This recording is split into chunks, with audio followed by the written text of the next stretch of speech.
Well, all right, that was just the halfway mark as Game 3 has concluded. Game 4 kicks off here, and now the back half of the tournament is commencing. Now, here's a question, right? You start off with this very aggressive pacing if you're someone like Veno in Clix, and the real question starts to settle in now. Is there a way for them to keep up that momentum and then carry that type of momentum into the consecutive weekends? Because that is really all that's going to matter here, as again, we've seen a huge shift, right, in just the meta this week alone, with how many items were removed and adjusted, and all of this is going to play, you know, its part as the weekends start to continue through, especially if we see something brought back in the later weeks. So I am very interested. This is going to be a very long season as well, just as far as the overall competitive, you know, calendar is concerned. So this first week, yeah, sure, we get the sample of kind of how teams are going to be able to perform, especially with some of these hybrid duos. But all in all, I do think we have to continue to just keep our pulse on the competitive rosters, because there's going to be a lot of shakeups. Just like Jack and Cease right now shaking things up here, trying to go back-to-back with the drop here at the restored reels. They're up 2-1. Can they make it 3-1? It's definitely looking promising. I mean, at this point, Alex and Worthy, they might just be sent back to the drawing board. It's only a matter of time now. What looked like was going to be super favorable. Instead, the turnaround ceased down to his final 6 HP, but will avoid the embarrassment by confirming that elimination. That was nearly a massive play, though, out of the Oshi fellas. And, well, unfortunately, it is a 3-1 in favor of NA still. But, again, discourse continuing for some of these other teams across the map. Veno and Clix, one more time, having to defend their turf here at Sandy Steps. They've still got one team potentially lurking. But even if they're local, doesn't necessarily mean they're going to pop out anytime soon. It's more so up to Veno and Clix to try and clear out Sandy Steps efficiently. Yeah, and we've seen other upsets happen, of course, with that first game 1, Day getting eliminated in that 2v1. But let's take a look here. Veno works his way up. Roxanne tries to set up the ambush, but wasn't going to be good. Veno boxes him up, finishes it out. Meanwhile, NPen and Pumps, first we're seeing them in an early game fight like this. They end up winning their drop. This is way off to the east here. Every season we kind of see these weird ocean fights, if you will, in these random little scrappy areas. Here's Dukes and Sphinx, another fight going on right now. Not too far off from the others at the Mount Olympus. Looking good right now as Dukes gets the tags here. Doesn't even want to give them a chance to heal. Love that. Definitely a nice confirmation there. Dukes and Sphinx, you can tell they're feeling pretty good about it as well. A little emote celebration after the fact, and that was quick. How fast that Dukes and Sphinx, they rotated out of Brawler's Battleground, their initial spawn point. But again, Day, Redux, their intention is to just be as aggressive as possible. Lin attempting to escape here, but it's up to Antonio to try and go on the defensive. In fact, Day immediately gonna shut that dream down. Redux, though, having been knocked as well, it's gonna put Day into a bit of a pickle here. Doesn't have an opportunity yet to use his Flowberry Fizz. Lin with the health advantage for sure as far as those shields are concerned. Day's gotta be accurate as ever with this hammer pump. Trying to see if he can find the shot, but no, won't be able to connect. Enough damage there to take out Lin. Still does leave Lin in a pretty precarious position, considering that there is a third party now rolling into the underworld. So even after collecting Antonio's reboot card, whether or not Lin can actually full-on escape might not be possible because of Miro and Pink. Yeah, he's got the effects of the underworld dash, though, so we'll see what's going to happen with Link. But hold up, Yamzo knocked here. Tayson, the one standing. Cold and Acorn, third-partied by Team Crackley here from the Red Line Rig. And they're actually going to back off. Cold and Acorn have a decision to make, though. Do they want to stick around and try to fight Tayson off? They are probably thinking he picked up a Yamzo, but they couldn't be more wrong. And rather to be safe than sorry later. Cold and Acorn actually back off, and Yamzo and Tayson honestly get to count their lucky stars and see another day there. Could have also potentially been Cold maybe scouting out that there was another team on the horizon that could have posed a pretty massive threat there. When it comes to this turf between Brutal Beachhead and Redline Rig, it's not uncommon to see that third-party interference, especially when you factor in just how powerful some of the medallions that could be up for grabs. That is quite the draw-in factor for a lot of these teams. Just now checking in with Rise and Azures. Currently situated just outside of the Nitrodrome, but they don't seem too pressed at the moment to really want to do anything else other than maybe look for a couple of surge tags from teams in the surrounding area. Just went to the west right now. They have these walls up, so they're aware there's teams in the area. There it is, thermal scopes out. It's got a little glimpse of the players in the drop, but nothing just yet. Small surge base. Yeah, a little mini bait on the rotation device. I like it.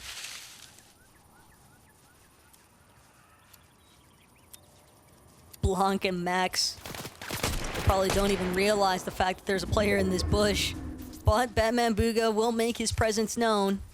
Didn't connect either of those shots there with the Hunter's DMR, but has now put Blanc on high alert and spoke a little bit too soon.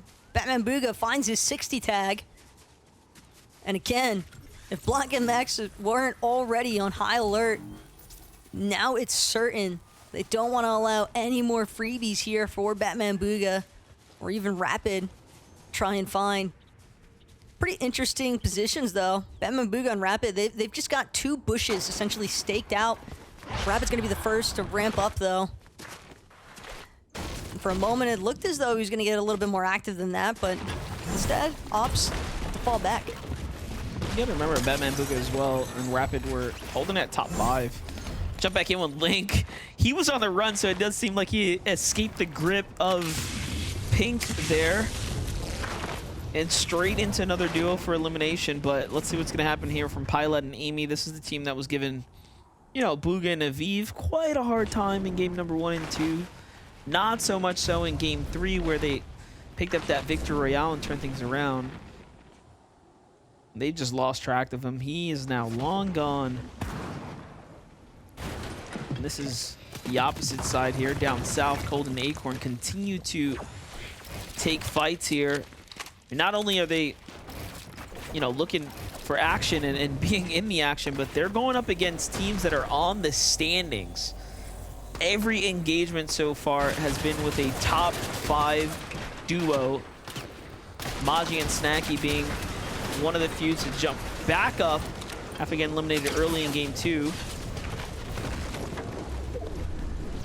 This is not looking good though for Magia. Unfortunately, won't be able to go for the revive. Instead, has to drop entirely to a low ground position, trying to stay as hidden as possible, but it's of no use. Crackley, again, applying even further pressure. The Roller and Crackley at this point, they can choose to try and chase Magia down, potentially having recognizing the fact that he's currently a solo. But if they're not careful, Acorn and Cold, they might just choose to wrap back around. Although, granted, Cold maybe pumping the brakes a little bit, considering that he didn't have that much as far as his loadout was concerned. He only had 2 weapons in his inventory, so has to play it safe. Well, the Nitro bash coming through the walls here. Aviv and Booga have to back up. Luckily, the bunker was honestly the deciding factor between Aviv being boxed in for a second there, and down they go. They want to claim it first here. And even opting, you know, more often than not, teams will actually finish the fight and then come down into the bunker because you kind of give up the advantage, right? So this is very, very interesting that they go for it first here, and now Paco and company have a decision to make here. They have the advantage in the battle, however, they've lost all access to the loot down low, so this drags out. They're just going to exhaust the material and the heals down here. I respect the brute forcing, though, out of Aviv and Bugha. They did not care who was on the other end of these builds. They wanted this weapons bunker more, and they got it. Their efforts were not in vain. The Nitro Splash is going to be the real differentiating factor. Same could be said potentially for Muzz. He's up against the likes of Jojo Fishy and Aoxy, trying to see if he can run them down. Just needs to connect one time with this hammer, but at the same time, trying to make sure that he's got all sides covered. Doesn't want to eat any side shots from a third-party team that could potentially be lurking nearby. Muzz, Trashy, they're going to look for a new angle to approach and attack. They can likely hear that Nitro Splash go off as well. So perhaps waiting for a pre-fire off of the hammer pump could bode a little bit better for them instead. At this point, I'm just going to call it the Bash Splash, because I think they're going to decide soon to get straight into the box here. Muzz and Trashy's effect should be wearing off right now since they didn't actually use it. They popped their Nitro Splash and then didn't jump outside the box there, so you can see they're actually running out of material. I feel like they should have done something while they had a chance to. All in all, though, Jojo and Aoxy decided to utilize theirs to go ahead and rotate away. That's going to buy them a little bit more time here to at least extend this game here. It does seem like they're sitting on the more or less center of the zone. It's still very early, so there'll be plenty of time to bounce back here, and the beachfront will be the place to be for now. That was a close one for Muzz and Trashy. It's almost like both ends were kind of utilizing that Nitro Splash as a bit of a front of, hey, we've got at least 20 seconds that we are boosted with Nitro, so do you want to charge us or not? You know, pick your poison kind of ordeal, and can understand the hesitation for either side to want to look for that engagement. Veno, on the other hand, really nice shot placed there from the Huntress DMR. 4-time scope, again, continuing to prove its worth when in the hands of Veno. He's been able to confirm some really solid surge damage for himself and Clix, and I'm sure Clix is putting up his own numbers, but Clix should be careful. A little bit split from Veno, and Zook's kind of lurking nearby on the low ground. Bucky and Okus, though, they're right back to their original, what they believe to be recipe of success. They want Rift Island. Bucky, though, looking like he got tagged up pretty heavily while taking the Ascender up to the top of Rift Island. Granted, if they're able to take this capture point really early on before some other teams can look to try and intervene, that'll be the resource replenish that they're looking for. Now, most teams set up here and do what Bucky's now doing, try to like full box. But they are playing it very risky here, keeping it a little light defensively. Boy. And you see why. That can be a bit of a questionable move to make. All in all, though, things should be pretty okay with them. They do get to secure things. Yeah, Reet and Ritual. Reet and Ritual have been quiet, unfortunately, on the day. It's by far one of the tougher performances from King Reet and Ritual here.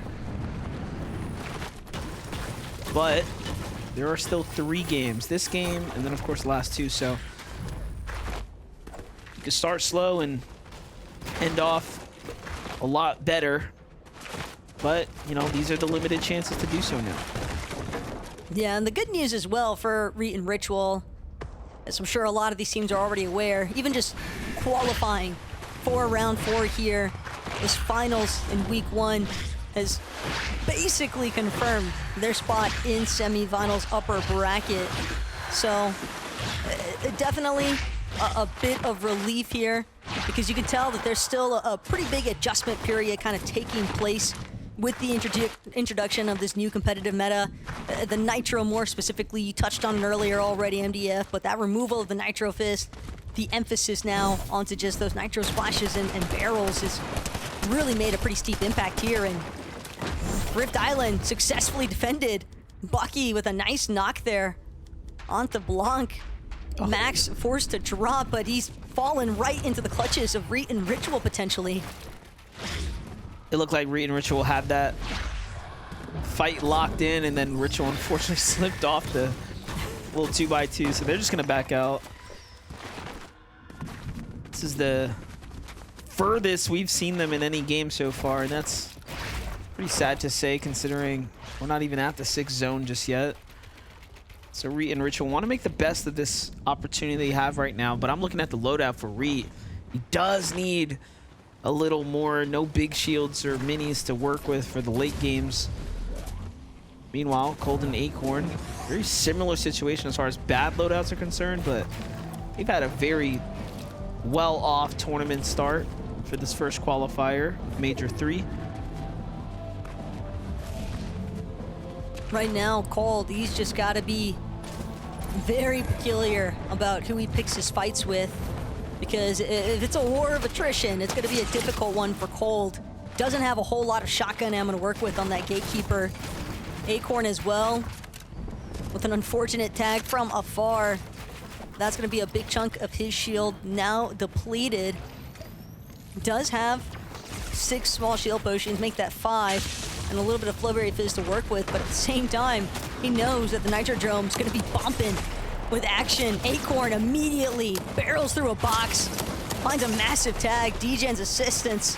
He's going to get knocked here in the process, and Cold, just for the certainty measure, making sure to back up Acorn immediately, and this is going to be the amount of shield that they need to feel confident and comfortable with their full approach onto the Nitrodrome.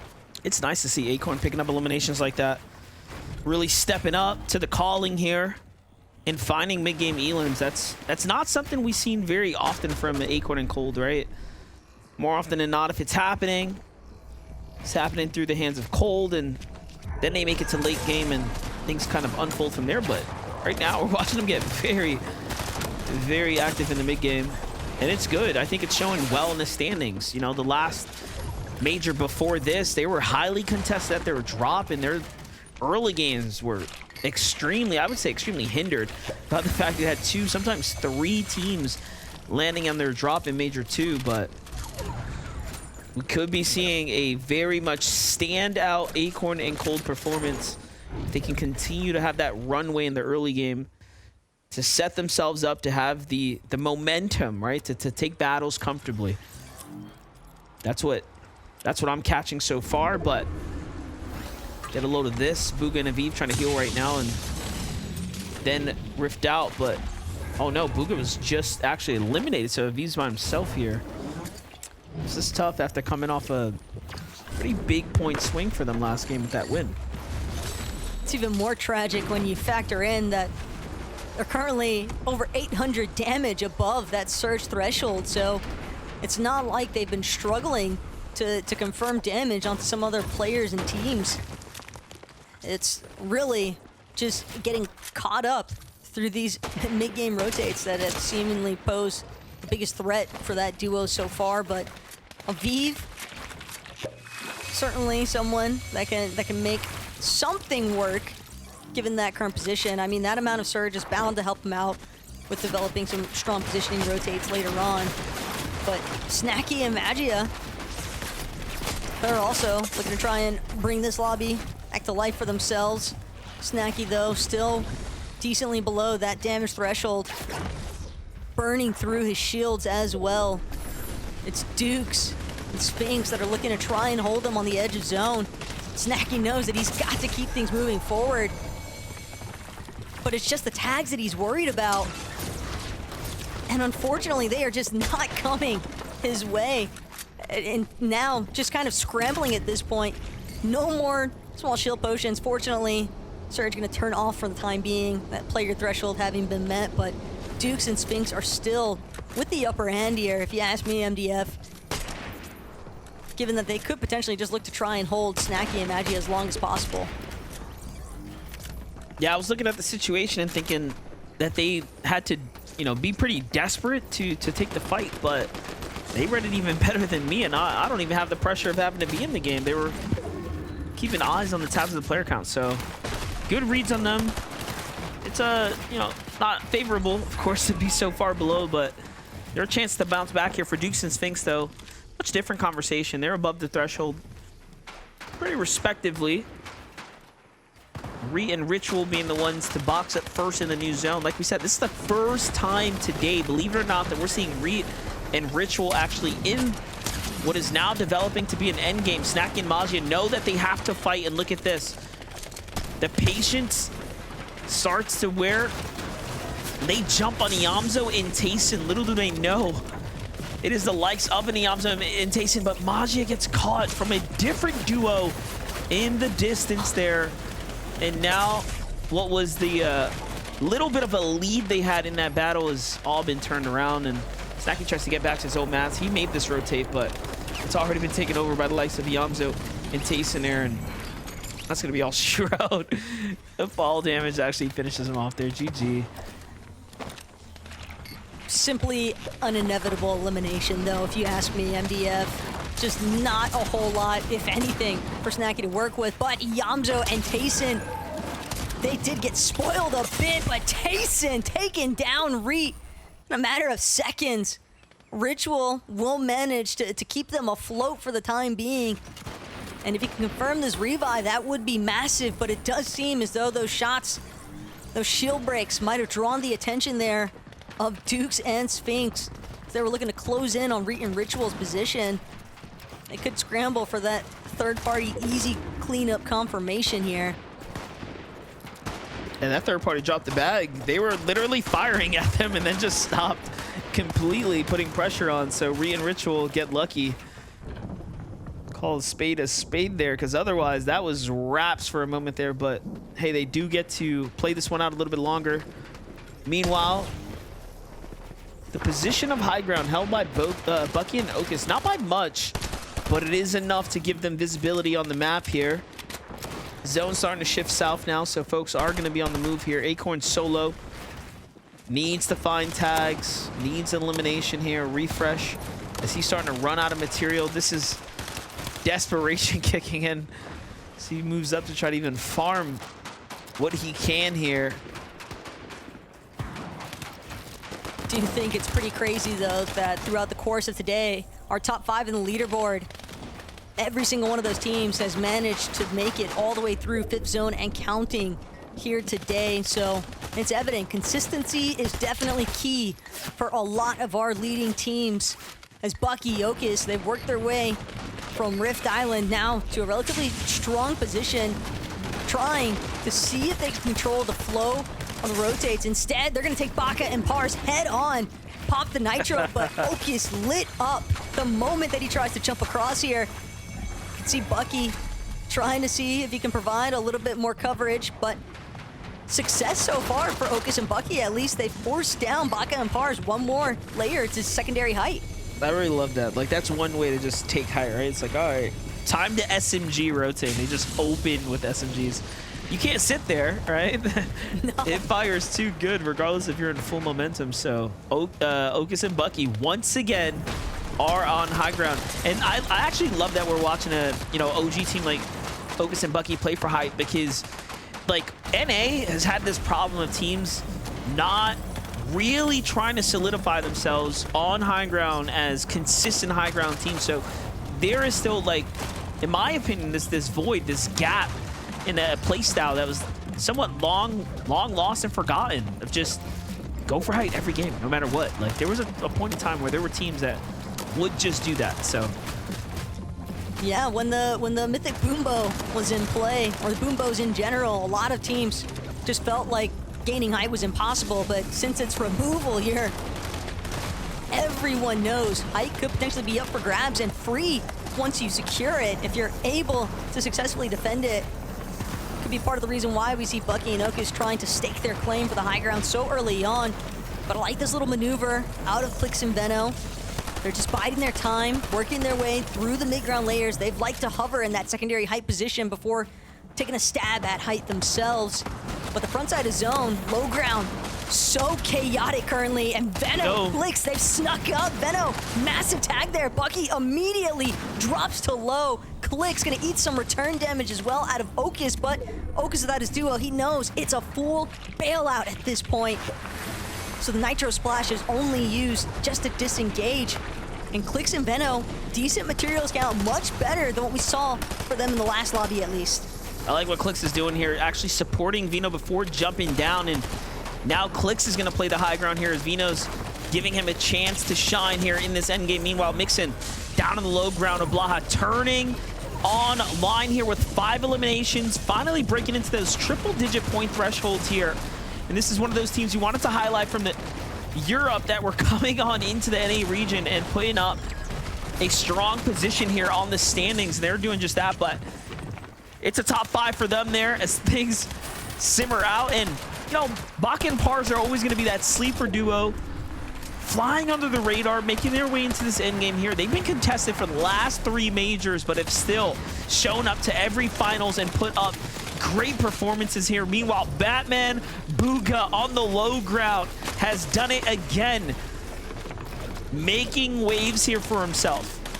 He might have a strong mat count, but how long will it truly last? Considering Veno, Clix, they're able to connect to a pre-established Surge Tower. That's somebody left behind here just south of Restored Reels. Victor and Poppy, they're trying to make their way through this low ground turf, just dropping to ultimate low ground now, hoping that nobody else tries to intervene. Batman Booga caught in the middle of it all, but Clix and Veno, they've just got so much overview over everyone else. Batman Booga finally shut down, but he might have done all that Clix and Veno would have needed, because now it's just Victor as a solo and Veno bashing through the wall, connecting with that Gatekeeper shotgun. Another victory royale on the day. They were already our first duo with multiple VRs, and now just adding a 3rd one to the count, Monster. This is getting a little bit ridiculous. Just an incredible performance right here. 4 games, 3 victory royales, and this time it just gets better. Clix is actually alive here, and they're just working their way up the stepping stone here.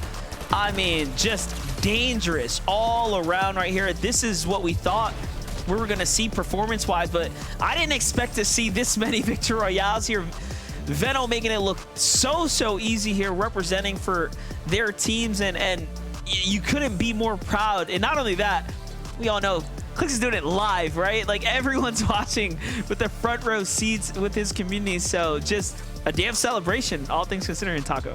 Yeah, that is just absolute insane work by the 2 of them. And I'm happy because I did ask for it earlier on. The only way to make it better is to see the pair make it all the way through for that victory royale. And they found it here in Game 4. So we'll be right back with Game 5 and even more recap of Game 4 after this short break.